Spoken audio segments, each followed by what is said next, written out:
loved the city and I missed the city. It's so supportive of anything you want to do. There was no other better city we could think of to brew beer in, really.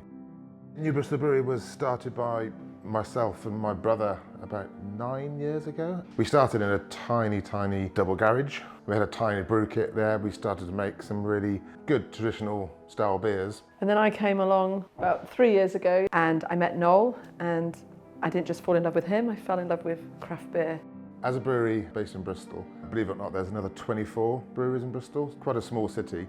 And if you speak to any brewery in England, in the world, they always tell you how supportive and interactive each brewery is together. When I first started, I was amazed at how supportive they are. So you could go into any brewery anywhere in the world and they'd offer you a cup of tea or a beer and they'd share recipes. I would say that's what's amazing about the craft beer industry. There's not many industries out there where people work together, and it's really nice. You know, you run out of a bit of malt, you can ring someone and they'll help you out and we'll help them out, and we all work together. And it's really nice, and it's one of the things that I love most about the craft beer industry.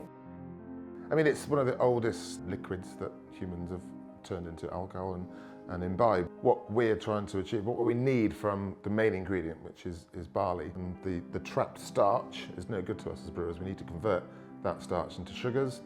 So you'll see that whole process where we're mashing in, so we're making a thick porridge out of the barley and the wheat and the oats. What comes at the bottom after an hour is called wort, and that's pure sugar. It's brewer's gold, and that's the stage where you can add hops. Further on downstream, when it goes into a fermenter, we add our best friend, the yeast. We add more and more hops during the whole process, and especially the kind of style of beers we make, which is New England style, soft and pillowy. We add hops during the whole fermentation process, which is not a traditional way of doing it at all. It's called biotransformation, and by doing that, that's when you get this big punchy tropical hit. We take the yeast off the beer. What comes out of the fermenter then is pure liquid, beautiful beer.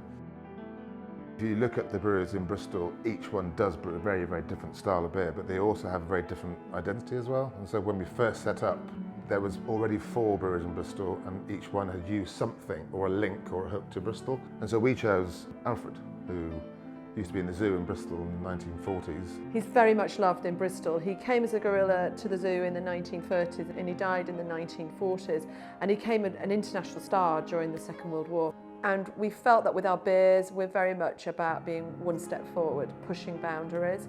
So that's why we put him in a space outfit. And we've taken Alfred on his adventures, his beery adventures. So every time you have one of our beers, you are literally going on a little beery adventure with Alfred. I picture him as a kind of Mr. Ben character. Mr. Ben was putting on different suits and visiting different worlds. Alfred's a bit similar to that. Yeah, each can is like a different adventure. I think there's been discussions with me and Maria whether he's a time traveller, he's a space traveller, he's always in a time machine. I'm not sure, but I think there's nothing that's really off limits for him in terms of where we can send him. And that's really what's so exciting about working on this project, is the scope is just massive, and you know, there's no real limitations as to what we can do, so it's definitely good to have a kind of pie in the sky ideas with it. It's really cool. What I really like about Bristol as well is everybody really supportive of the independence, and that has always been that. And you come to Bristol and you will see that everybody just loves somebody's passion and dream, and if you set it up in Bristol, you know, people will come.